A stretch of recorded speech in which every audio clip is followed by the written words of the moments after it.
这么大一条鱼，最起码也得有几十斤。昨天夜里的风浪太大了，我们唯一的立足之地也被吹得支离破碎。看来我们只能把它先进行拆除了。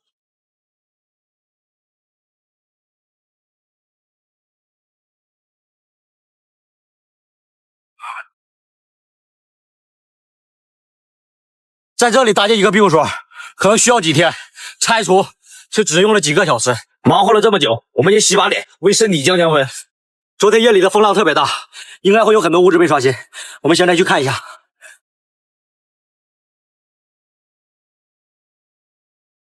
这找了半天，什么也没有找到啊！我靠，这是什么？这么大一条鱼，最起码也得有几十斤，这回是不用为食物发愁了。这也太臭了！看来日行嗝病好久了，太可惜了，只能扔到前面的水坑里打窝了。有20多斤的大鱼打窝是一种什么体验？打窝获取鱼货需要漫长的等待，明天我们再来看收获。他们成员，我要上鱼了。昨天我们利用发臭的赤臀打窝，把水掏干后，让我收获了许多海货，又通过潜水让我收获了一只极为罕见的铅笔海胆。由于无法食用，我们把它放回了大海。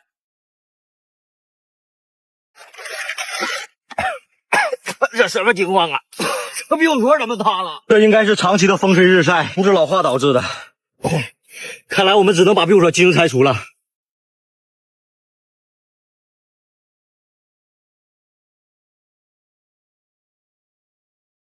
终于清理完了，肚子也饿了。我决定利用这些废弃的竹子制作一个自动钓鱼装置。首先，我们把竹子开出凹槽，现在我们进行拼接，再用绳子把它捆牢。自动钓鱼装置的框架我们已经制作完成，再利用这根长竹作为钓竿，钓竿的底部我们加上尾翼，安装好弹力装置。这是前段时间我们捡的鱼网，上面有很多鱼钩和鱼线，我们可以利用一下。再利用这个小石子作为前缀，再利用这根木棍削出一个卡扣，把卡扣固定在鱼竿上。就用这个小螃蟹作为诱饵，挂上诱饵，我们将诱饵抛入大海，固定好卡扣。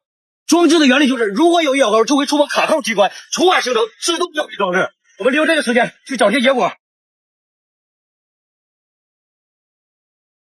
这找了半天，什么也没有找到啊！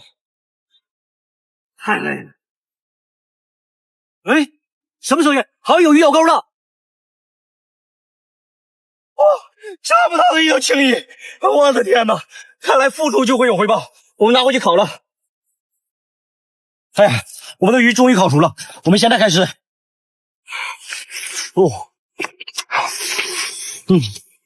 真香！看来付出就会有回报。明天我们搭建一个新的庇护所。前几天我们通过赶海，让我收获了许多海螺，又在返回庇护所的同时，发现了一只10几斤重的大龙虾。由于龙虾早已腐烂变质，肉质干瘪，不敢贸然食用，只能作为诱饵用来打窝获取食物。这几天海浪特别大，我们用龙虾打的窝已经有5、6天了，我们去看看有没有收获。今天海浪特别大，掏更是掏不了了，我们还是拿上鱼叉吧。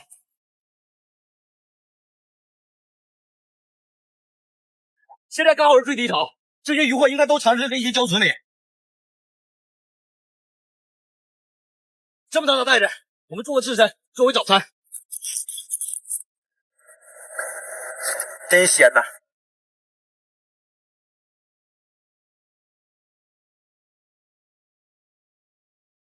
快过来，快过来，这道有人吃饭。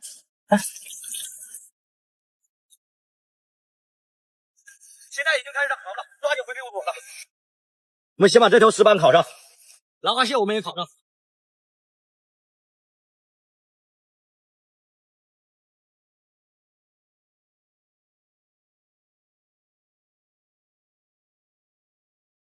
这么大的2个海参，我们拿回去烤了，应该能好吃。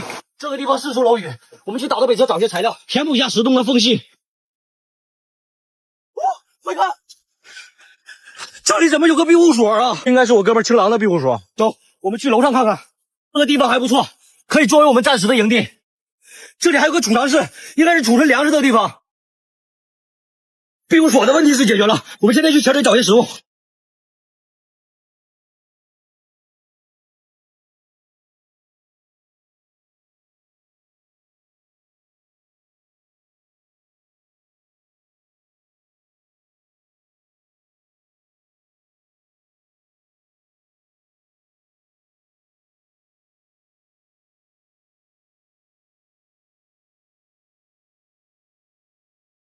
这么大的2个海星，我们拿回去烤了，应该能好吃。我把海星烤上。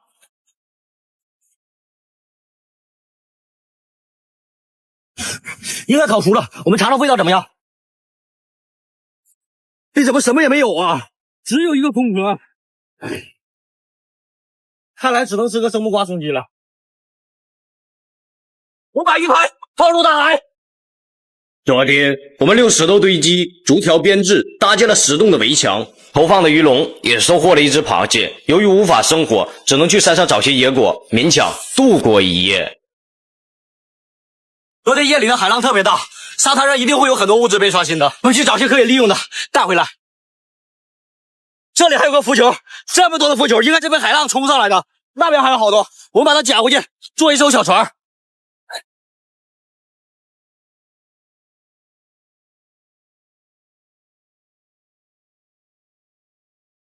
我们利用这些竹子还有浮球，做一个深海钓鱼装置，这样我们就能吃到鱼了。我们先利用竹竿做出框架，再削出一些竹钉，我们利用榫卯结构进行固定。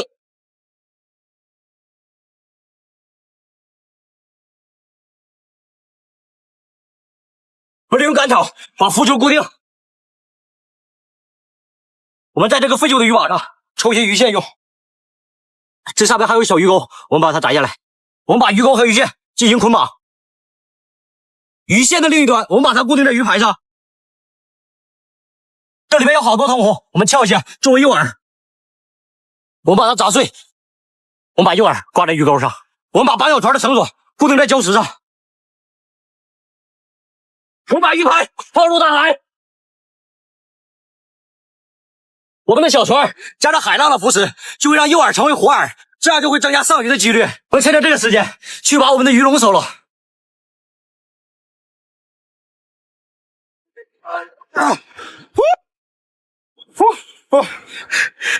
这条小鱼得有3、4两，我们拿回去烤了吧。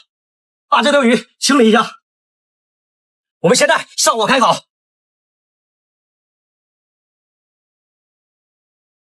我们的鱼终于烤熟了，我们尝尝味道。哇，这鱼肉好嫩呐！我们看看钓鱼装置有没有熟啊？我们的钓鱼装置还没有上货，看来只能等待明天了。明天预计能上大鱼啊！